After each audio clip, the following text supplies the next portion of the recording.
Bonjour à toutes et à tous, bienvenue dans En Soum Soum, vous le savez, avec Chris, avec Big Rusty, on revient en détail sur les événements de la semaine passée, des semaines à venir. Aujourd'hui, on va s'intéresser à Khamzat Chimaev qui affronte très bientôt Gilbert Burns pour un choc de tous les dangers. Pour Burns, on va savoir de quel bois il est fait. Messieurs, générique déjà, hein. Allez, c'est parti. Soit.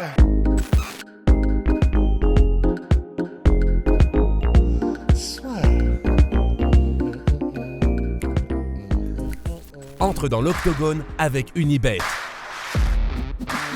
Qui sera le vainqueur du combat? En combien de rounds? Fais tes paris sur l'app numéro 1 et profite de 150 € offerts sur ton premier pari. Aussi, Chris n'avait pas eu l'occasion d'en parler, mais Manon Fiorot s'est imposée avec une certaine maestria face à la numéro 4 mondiale. Toi, qu'as-tu pensé de cette performance, Chris?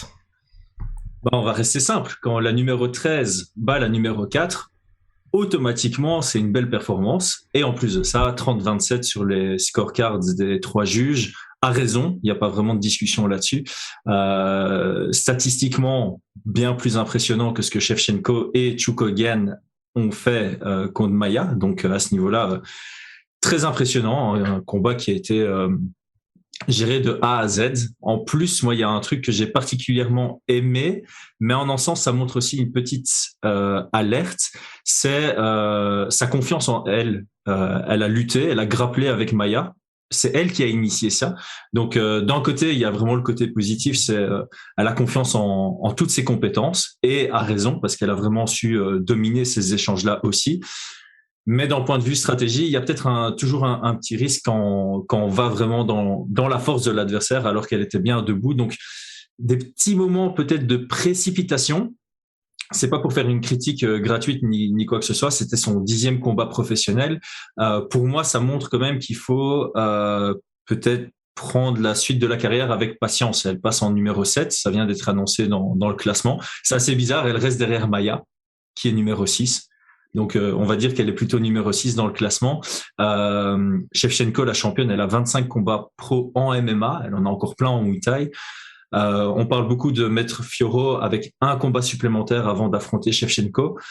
Je vais peut-être aller à l'encontre du courant. Moi, j'aimerais bien l'avoir encore 2 fois avant d'affronter Shevchenko. Elle n'a que 32 ans. Elle est encore jeune dans sa carrière MMA. Le pic athlétique, elle est en plein dedans. Elle sera encore dedans l'année prochaine. Donc, j'ai aucune difficulté à vouloir la voir encore 2 fois contre Chookagian et contre Grasso, par exemple. Ça pourrait faire sens Grasso, avant d'affronter... Petite hype. Ouais. Je me permets de te couper, Chris. Scandaleux, là. Non, mais tu vois, je pensais que c'était une erreur de Chris. Vraiment, j'ai pensé que Chris pouvait faire des erreurs, mais putain, oui, elle est derrière Jennifer Maia. Ça n'a aucun sens.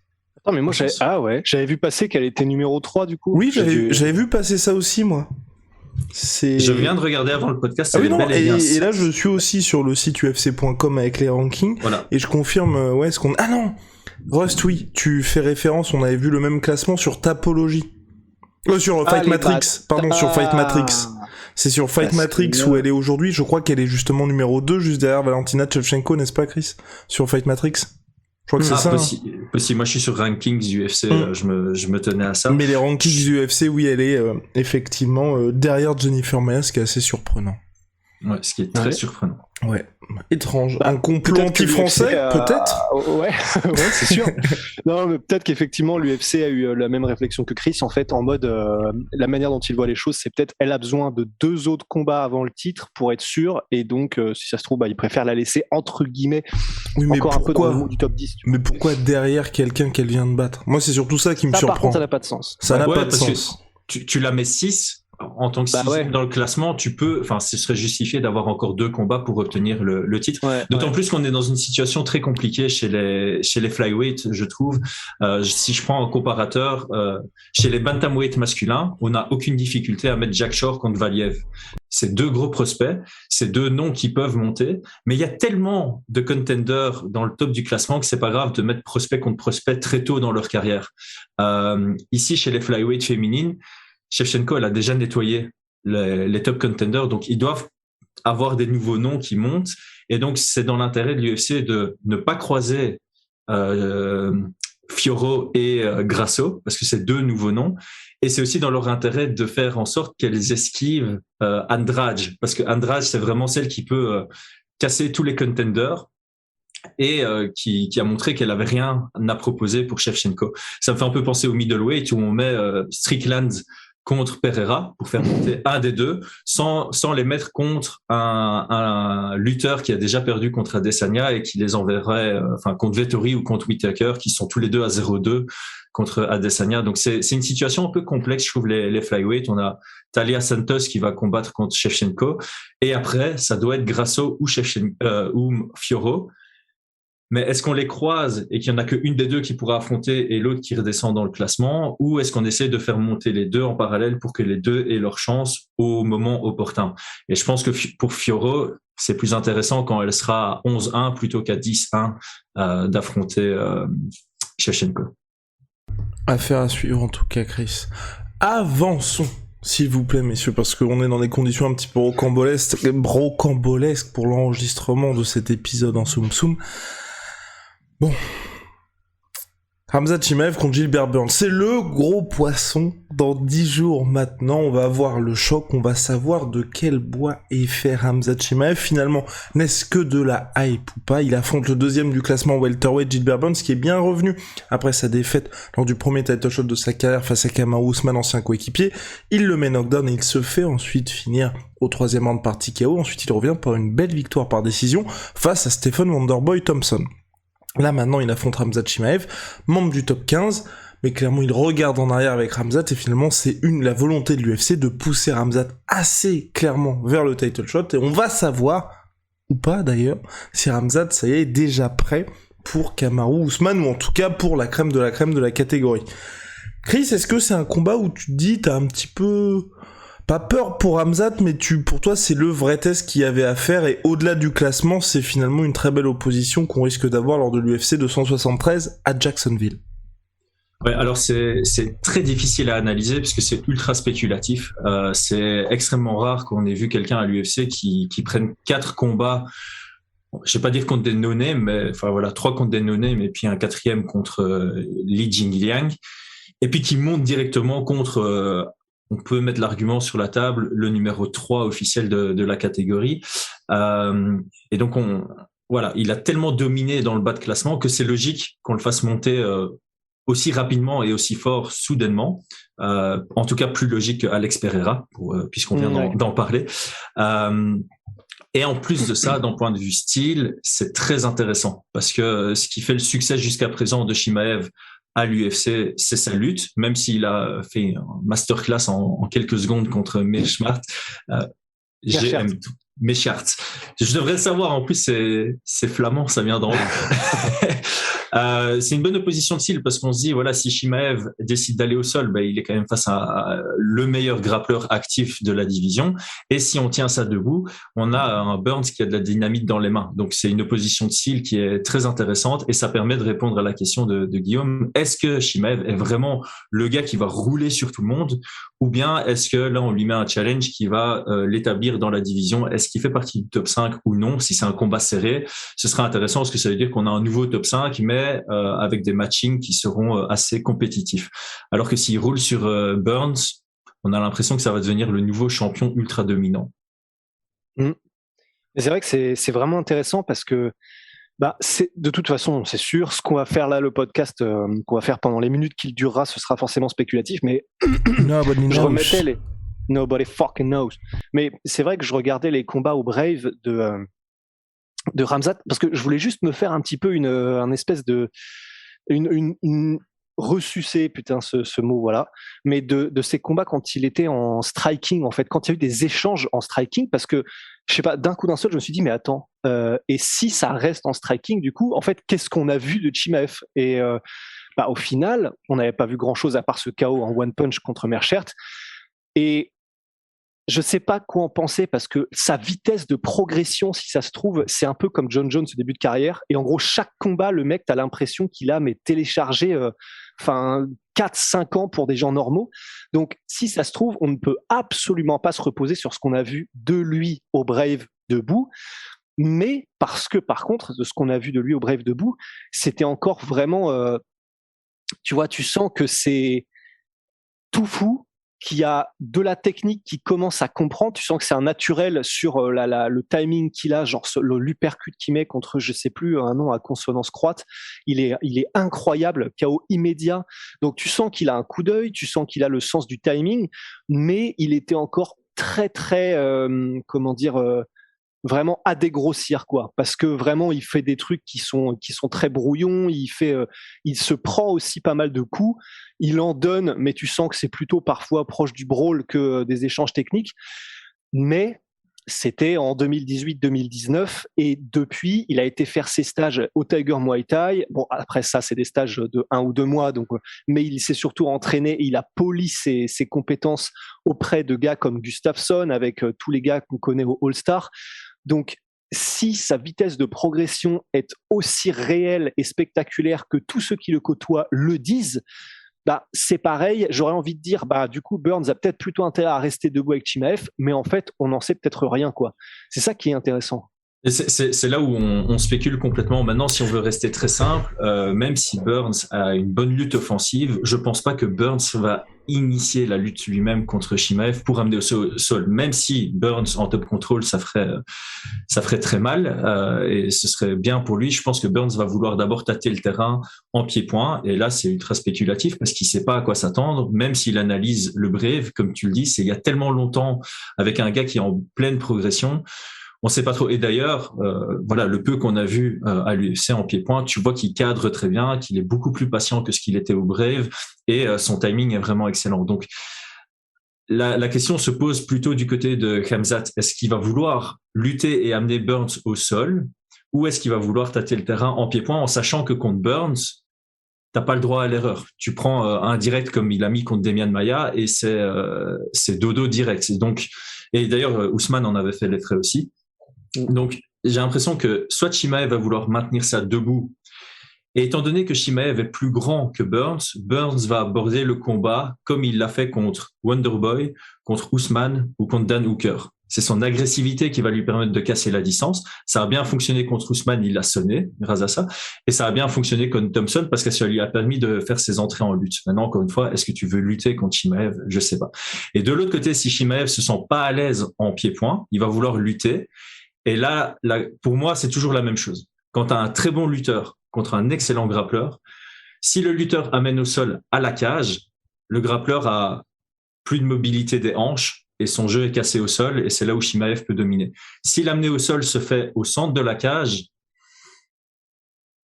là, il y a un coup à jouer pour Burns, même en étant pris en top position par Chimaev. C'est très spéculatif, mais c'est un peu comme ça que j'analyse cette opposition.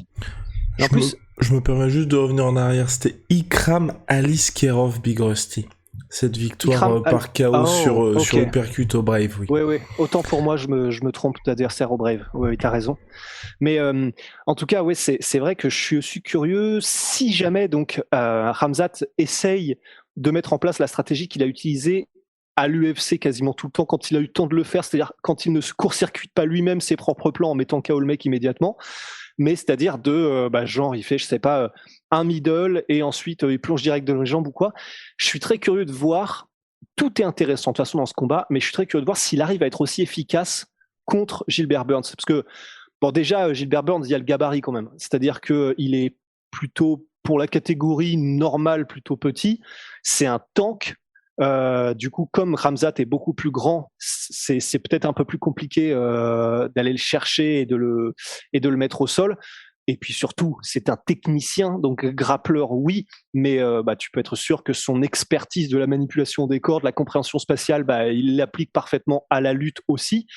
Et en lutte, je suis vraiment curieux de savoir déjà lequel décide d'initier et comment ça va se passer, quoi. Et même là, c'est spéculatif parce que personne, à part Demian Maia, si je me trompe pas, n'a voulu amener Burns au sol. Il y a très peu de tentatives d'amener au sol sur Burns, donc on ne sait pas trop quelle est la valeur de sa takedown defense. Et d'ailleurs, Demian Maia, son amené au sol, c'était Burns qui surengage, Maia qui shoot, qui va vers le dos. et Burns en fait qui roule pour attaquer les jambes. Donc c'est pas vraiment un takedown complètement finalisé, c'est Burns qui part sur un scramble.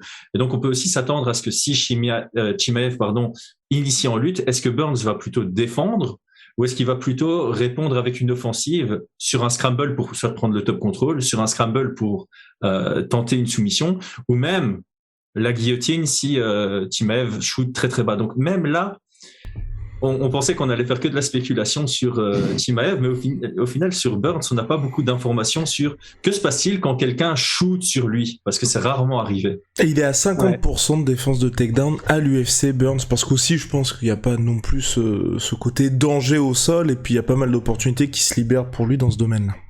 Mais c'est ce que j'avais dit ça dans le dernier podcast, je pense. Les très bons grappleurs, ils acceptent beaucoup plus facilement les takedowns. Mais oui, j'avais dit ça sur Jennifer Maia. Quand t'as une confiance inébranlable sur tes compétences au sol et que l'autre shoot dans tes jambes, tu dis « Ah bah vas-y, on va au sol. » Ouais. Mais c'est vrai qu'après, c'est là où c'est compliqué, c'est que on en discutait du coup il y a pas si longtemps avec Thomas Loubersan, mais c'est que d'un autre côté, c'est toujours cette espèce de dilemme, c'est-à-dire que évidemment, ils sont confiants au sol, les gens qui viennent du grappling et du JJB. Mais quand tu te retrouves face à un gars qui vient pas pour faire du grappling ni du JJB, mais pour juste neutraliser et casser le jeu, en fait, c'est vrai que ça peut être super galère. Et on ne cite plus le nombre d'exemples de lutteurs qui ont littéralement, entre guillemets, flingué le jeu et neutralisé des excellentissimes compétiteurs en jiu-jitsu brésilien.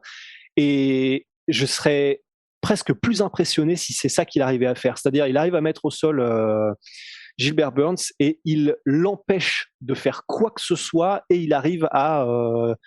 déjà, s'il arrive à progresser sur Burns, ce sera monstrueux et s'il arrive à vraiment mettre du ground and pound ou quoi, ça le sera tout autant.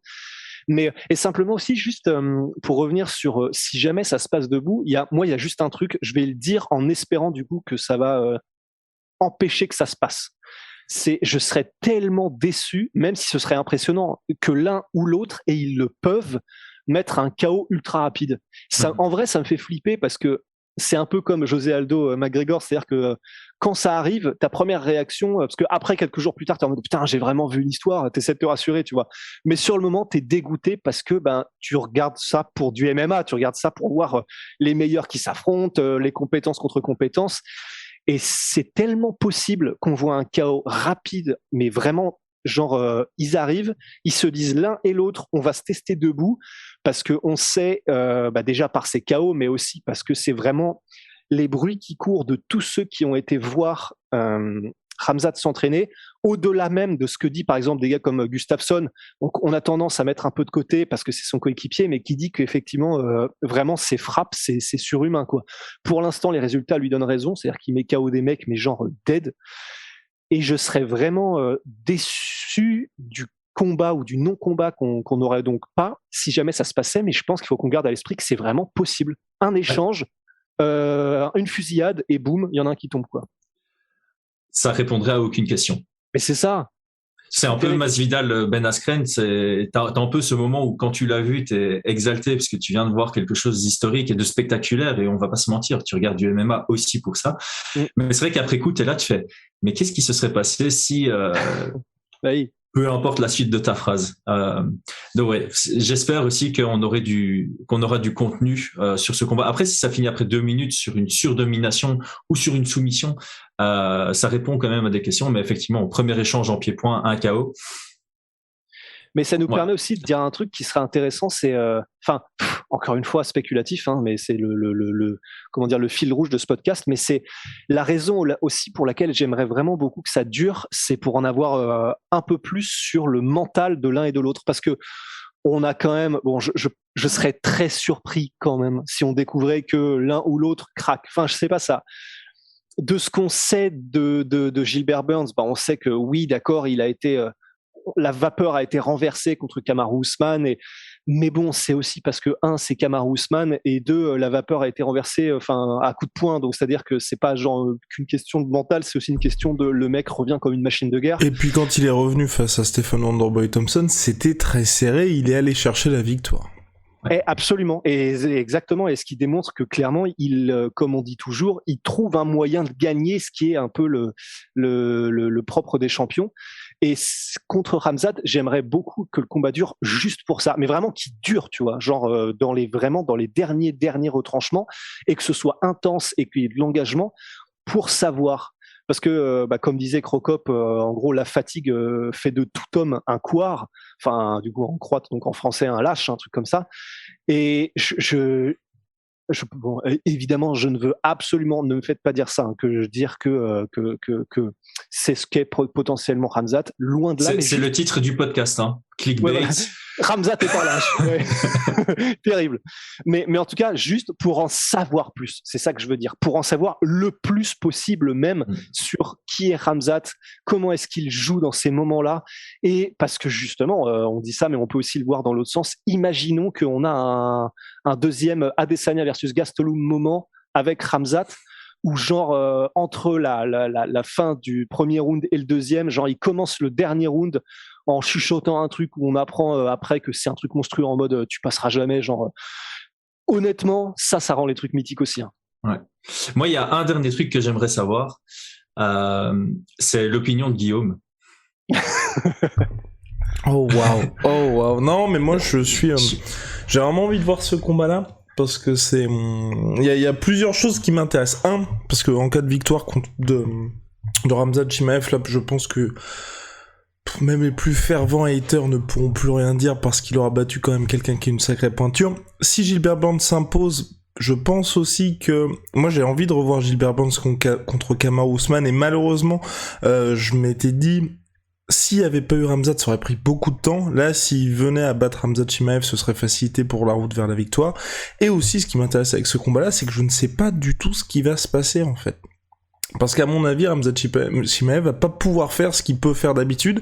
Et en plus, je trouve que de la part de l'UFC, par rapport à tout ce qui se tramait il y a quelques mois, à savoir un potentiel choc contre Nate Diaz, ou même Leon Edwards, j'ai envie de dire, là, c'est peut-être, à part Kamaru Usman, le pire opposant possible chez les welterweight. Je sais pas ce que vous en pensez, vous. Mais en tout cas, s'il y avait pas le classement de numéro 2, oui, il y a aussi Colby Covington.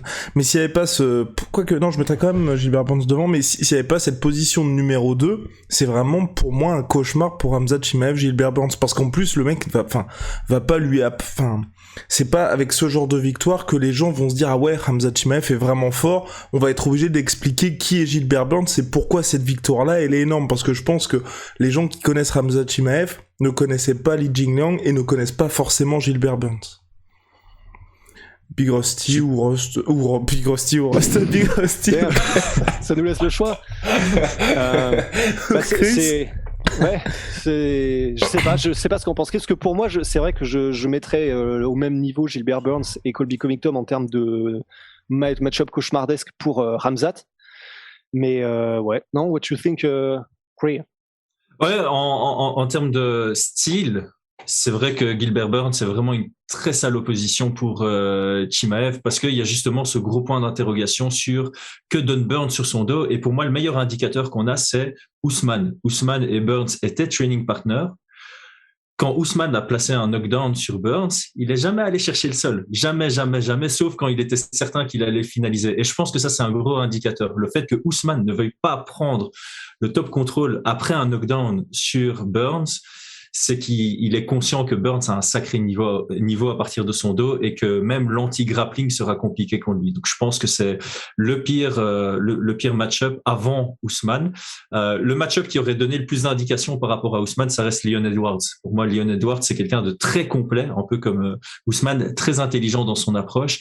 Et ça aurait été celui qui allait répondre aux plus de questions sur l'éventualité Usman Chimaev. Mais je pense que Burns, ça va répondre à pas mal de questions si justement on passe ce premier round et qu'on a une dynamique de combat un peu partout, debout, en lutte et au sol. Il est l'heure, messieurs, du pronostic. Quels sont les codes de Paris? J'ai regardé ce matin.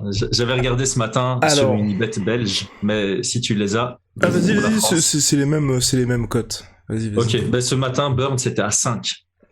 Putain. Burns était à 5. The level of disrespect.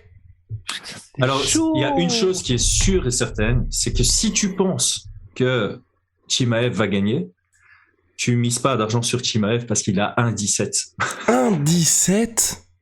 1,17. Non mais là, indécent. Oui, non mais c'est un truc de malade, parce que on parle quand même de Gilbert Burns, à moins qu'Unibet, hein, shout out à Unibet d'ailleurs, hein, des informations que nous n'avons pas, mais 5.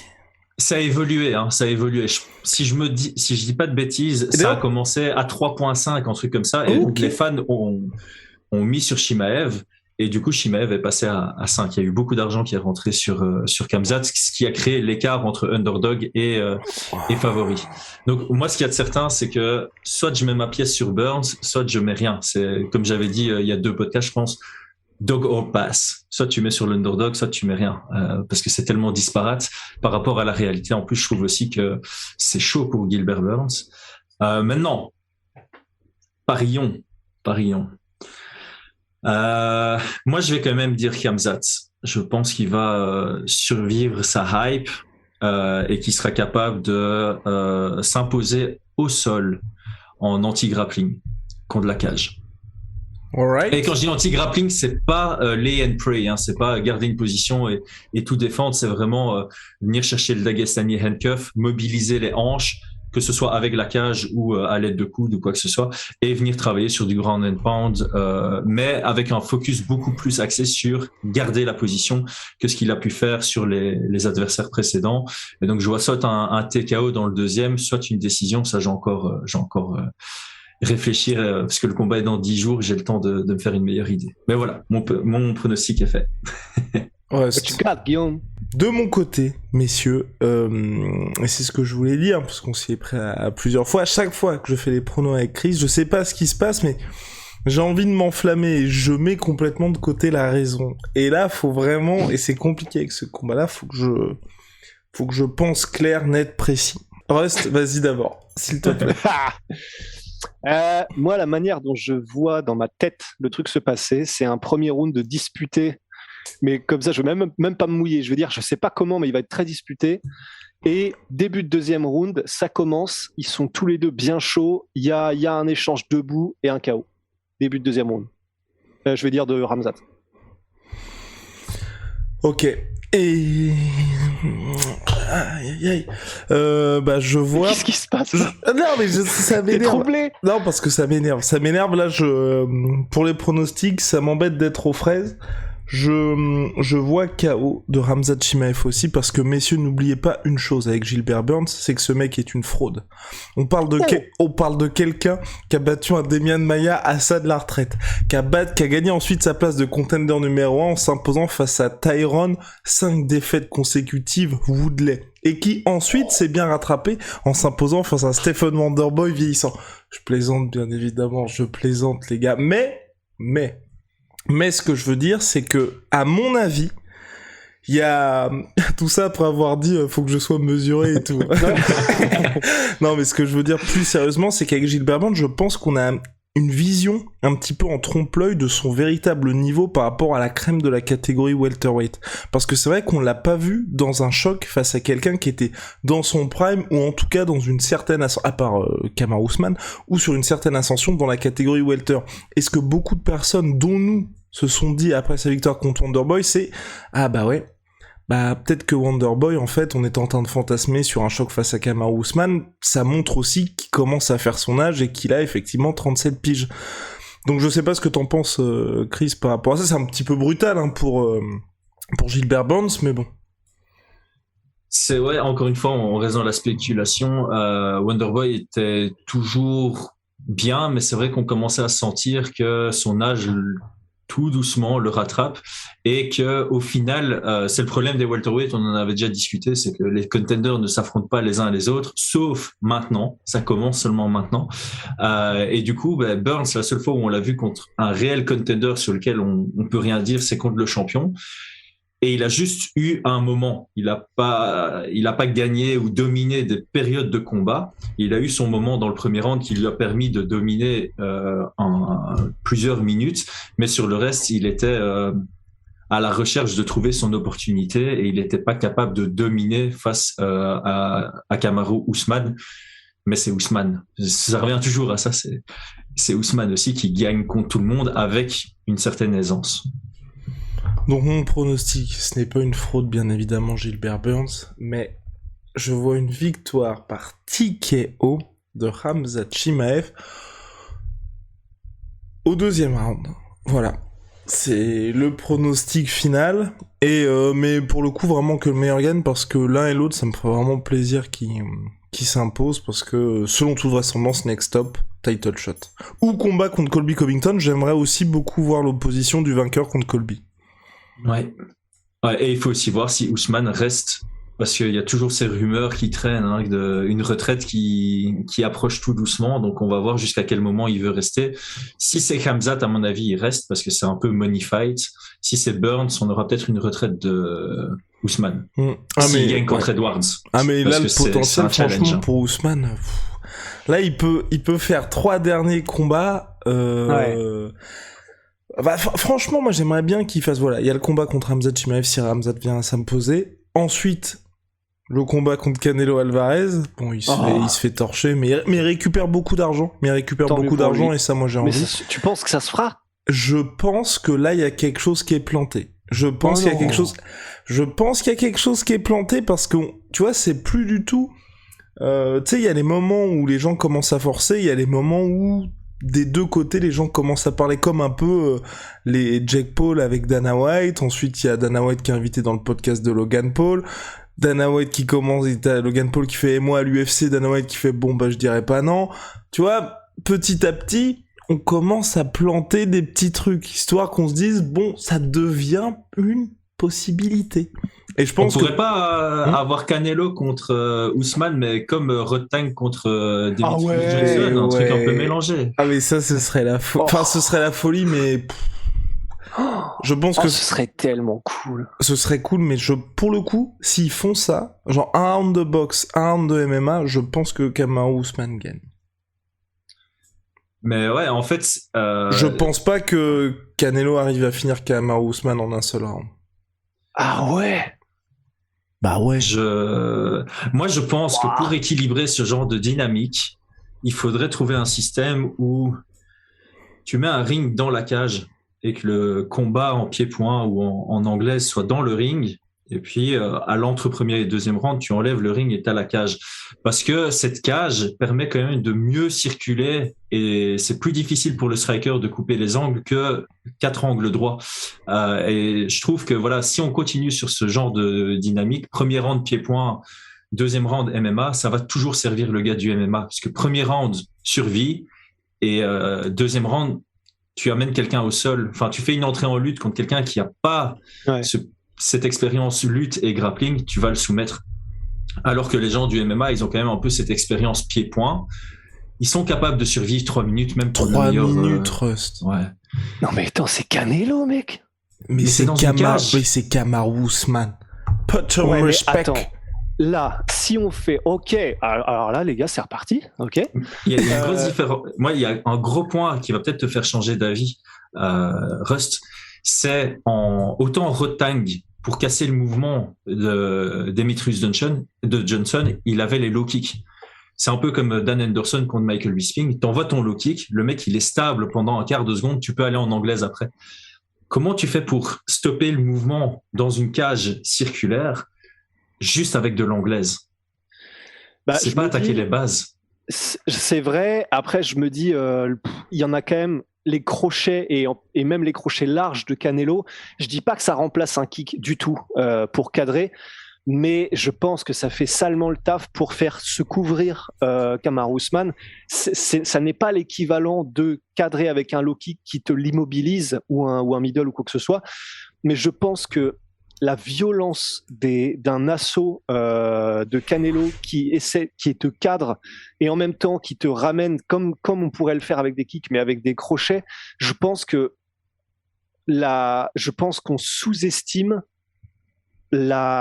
l'efficacité que peut avoir un gars comme Canelo contre un gars qui même s'il est un combattant pro, je pense que de la même manière que si Mayweather avait voulu mettre KO Conor dans les 2 premiers rounds de leur combat en anglaise, je pense qu'il aurait probablement pu, tu vois.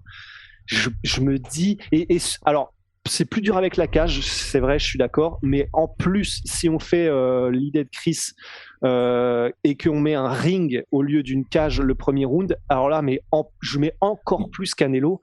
S'il accélère, t'imagines 3 minutes d'accélération, parce que Canelo, il va le savoir que deuxième round, de toute façon, il est mort. Enfin, je pense qu'il n'y aura aucune surprise, il le sait. Si jamais le combat va au-delà de 3 minutes, de toute façon, il perd. C'est sûr et certain. Donc, pendant 3 minutes, un Canelo qui est en mode chasse, mais à fond, je pense qu'on n'est pas prêt, en fait. Mais c'est ça, c'est pour ça que je dis ring, ça ferait toute la différence parce qu'on se poserait la question. Et je pense vraiment que cage, parce que je suis d'accord avec ton argument, les crochets, ça peut cadrer, mais le crochet, c'est un coup court. Ce qui fait que Ousmane, il bloque le crochet, clinch. Séparation du clinch. Était de nouveau à distance. Tu penses que ça, qu'il arriverait, parce que j'imagine que du coup Canelo saurait que entre guillemets les 2 seules défenses qu'aurait Kamaru pour survivre les 2 premiers rounds, c'est soit le clinch, soit effectivement d'essayer de s'échapper. S'il voit qu'il n'arrive pas à s'échapper, parce que Canelo, qui en plus est un excellent cadreur, forcément arrive à le mettre mal. Je pense que Canelo aura toutes les défenses en place pour éviter le clinch, que ce soit par des pas de retrait avec des remises en uppercut ou je sais pas quoi. Mais en fait, après, tu penses pas que Canelo est surcoté? Un peu comme Burns. Ouais, exactement. Mais en fait, tu sais, peut-être que c'est moi qui m'enflamme comme d'habitude sur certains sujets, mais en fait, j'ai tendance, tu sais, il y avait cette vidéo qui circulait il y a quelques années et qui avait accompagné ma découverte du MMA, de Joe Rogan, qui parlait d'une émission. Il y a un gars qui proposait dans son podcast une émission Quinton Rampage Jackson contre 20 êtres humains normaux. Et en gros, Quinton Jackson a genre, je sais pas, une liasse de $100,000 dans sa poche. Et en gros, si les mecs arrivent à la remporter, ils gagnent les $100,000. Et en fait, Joe Rogan avait répondu en mode, mais en fait, je pense que, au gars qui proposait cette idée, je pense que tu sous-estimes la violence avec laquelle Quinton va éclater le premier mec, et en gros ça va tout de suite calmer tout le monde, et après c'est plus un combat, c'est un abattoir en fait. Et en fait j'ai du mal à me dire qu'un Canelo qui n'a pas, tu sais, comme c'était clair avec Conor McGregor, qui a pas la règle de dans les 4 premiers rounds il n'y a pas le droit au KO sinon ça compte pas, que c'est un Canelo qui a le droit entre guillemets dans les règles d'y aller mais genre à fond contre son boug pendant 3 minutes. La mécanique de frappe, la science des enchaînements, la science de... Je pense qu'il lui faudra pas 1 minute avant de complètement dépasser Kamaru Usman, et donc de le mettre vraiment en position survie. Donc ça laisse peut-être 2 minutes de Canelo qui unload, mais qui déclenche l'enfer et plus encore contre Kamaru Usman. Je sais pas si, même si c'est Kamaru et que c'est le pound for pound GOAT en ce moment MMA, je sais pas s'il y a beaucoup d'êtres humains sur Terre qui n'ont pas l'expérience de boxe anglaise, genre qu'ont les combattants pro qui affrontent Canelo. Je sais pas si un mec du MMA, même si c'est Ousmane, même s'il a progressé en boxe, je sais pas si c'est possible de survivre à 2 minutes de Canelo en enfer, tu vois. Ouais, mais après, il y a cette perspective du MMA, tu vois. C'est là où... Ouais, mais il l'a aussi Canelo, donc il va y aller encore plus à fond, tu vois.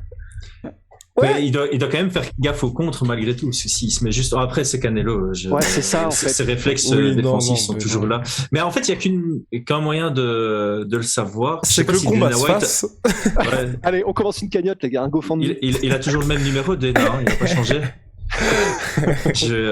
Je lui téléphonais après. Je trouve que l'idée elle est bonne. Oh my god. Bref, voilà, c'était en soum les gars. On se retrouve très très vite. Et c'est pas que pour l'algorithme les machins, mais en vrai, s'il y a encore du monde à la fin de ce podcast, mettez-nous en commentaire ce que vous pensez. Et à la limite, on fera un. Dans le métaverse, on va faire le combat dans le métaverse. Ouais, exactement ce que j'allais dire. Non, mais un sondage en mode, est-ce que vous pensez que pour ou contre Canelo Alvarez, que Kamaru Usman peut survivre à 3 minutes contre Canelo en anglaise dans un ring, tu vois. Je serais vraiment curieux, si les gens répondent honnêtement, de voir l'opinion des gens, tu vois. Eh ben parfait, on se quitte là-dessus alors.